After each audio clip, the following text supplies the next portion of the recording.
A few weeks ago, I made a video talking about Mass Effect 1 and why I think it is a great game worth playing in 2023. Now it is time to talk about Mass Effect 2. Mass Effect 2 was well received by both players and critics. If we examine some review websites, we see it got a lot of high ratings and positive reviews. But is this an overhyped game or is this a timeless masterpiece? Mass Effect 2 was released in January 2010. That's like 13 years ago.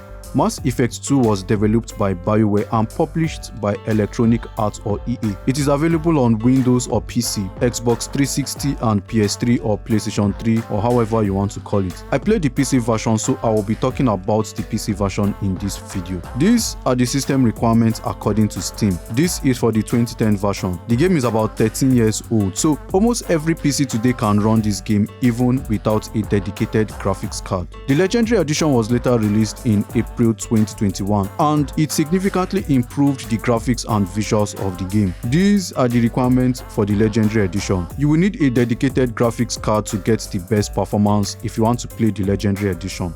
This is my hardware: Core i7 10th Gen CPU, NVIDIA RTX 2060 with 6GB of VRAM, 32GB of RAM and 4TB SSD.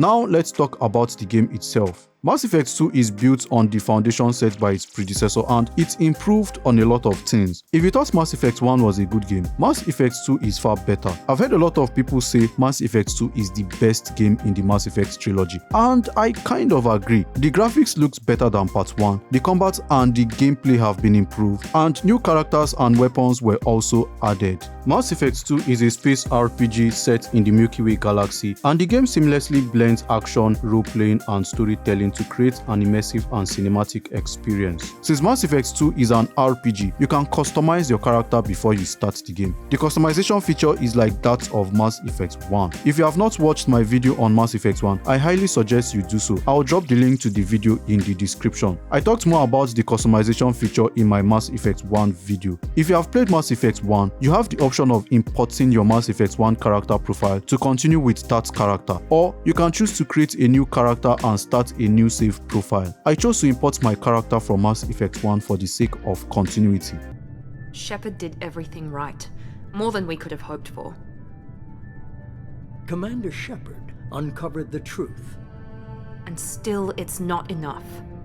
The combat of Mass Effect 2 was significantly improved compared to Mass Effect 1. Combat feels more fluid, movement is better, and they added more weapons. Now you don't wait for your guns to cool down after overheating when you shoot. You reload your weapons. Yes, I prefer reloading my weapons instead of the weapons cooldown mechanics. Although they improved the combat, they kept the core gameplay, which is the use of weapons and powers. You play as Commander Shepard, but you can still use the powers of your squad mates during combat, each with their own special set of powers. Like Mass Effect 1, there are 3 classes of powers in the game. The 3 classes of powers are the tech powers, biotic powers, and weapons. Tech powers provides a variety of ways to disable enemies and fortify your defenses. Biotic powers allows for the manipulation of gravity and for the unleashing of devastating strikes. Weapons power is for those who prefer to use guns. While playing the game, you level up your character. As you level up your character, you earn some points that can be used to level up your powers or the powers of your squad mates.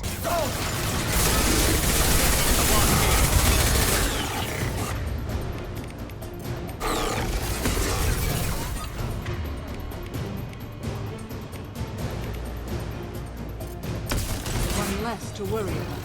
Mass Effect 2 provides a wide variety of weapons. There's the pistol, the shotgun, the assault rifle, the sniper rifle, and the heavy weapons. Each weapon has unique properties such as firepower, rate of fire, accuracy, and ammo capacity.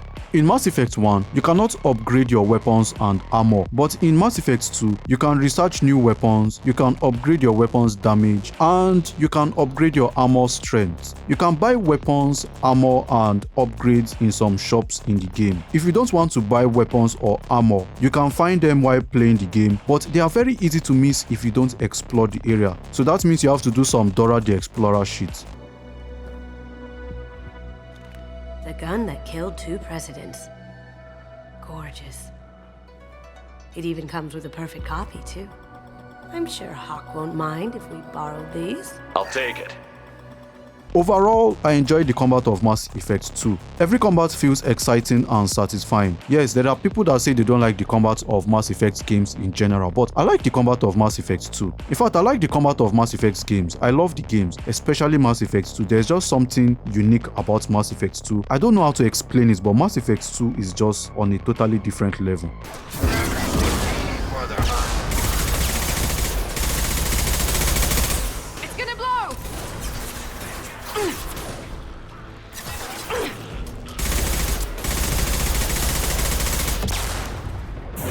In Mass Effect 1, you do a lot of planetary exploration. You land on planets to explore them while driving the Mako to salvage wreckage or artifacts. In Mass Effect 2, you scan planets and you send probes. You must keep buying probes because you can run out of probes. I think when you start the game, the capacity of the probes you can carry will be about 30 probes, but eventually you can upgrade your probes capacity from 30 to 60. Broke away. You do a little bit of planetary exploration in Mass Effect 2. You drive the M44 utility tank, which is like driving the Mako in Mass Effect 1. Mission objectives located.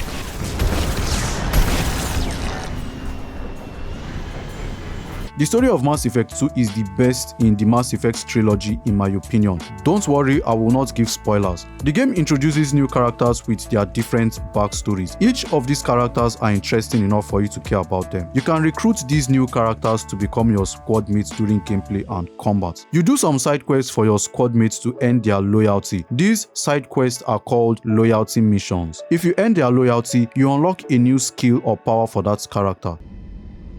But thank you, Commander. My sister is safe again thanks in large part to you. I won't forget that. Loyalty missions also serve another very important purpose in the game. The last mission of the game is called the Suicide Mission because some of your squad mates will die in that mission. To save all your squad mates and to prevent any of them from dying, you must play all their loyalty missions. It's been a long journey, and no one's coming out without scars. But it all comes down to this moment. We win or lose it all in the next few minutes. Make me proud. Make yourselves proud. Well said. Let's go finish this. Like Mass Effect 1, Mass Effect 2 has a choice system and morality system. You make choices that can affect your character during your playthrough. Some choices you make can also affect your gameplay in Mass Effect 3, so be careful with some choices you make in the game. The morality system in Mass Effect 2 works just like Mass Effect 1, where you play as either Paragon or Renegade. Playing as Paragon is for good choices or actions. Playing as Renegade is for bad choices or actions. Paragon and Renegade choices show as prompts on the screen, and you can choose to perform a Paragon or Renegade action, or you can choose to do nothing when you see the prompts.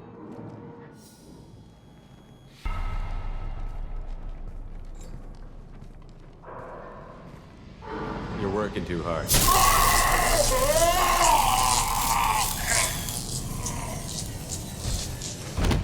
You also make Paragon or Renegade choices in dialogues with NPCs. Paragon is blue and Renegade is red.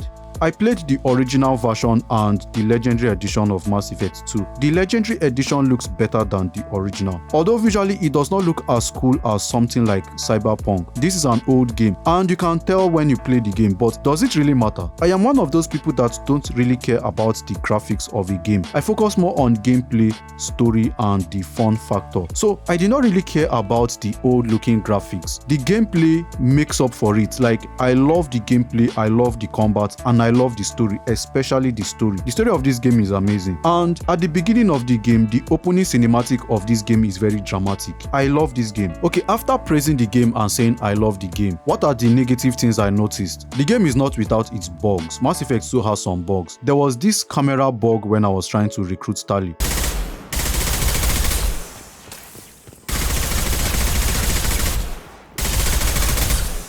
There was also this other bug where one of my squad mates froze during combat.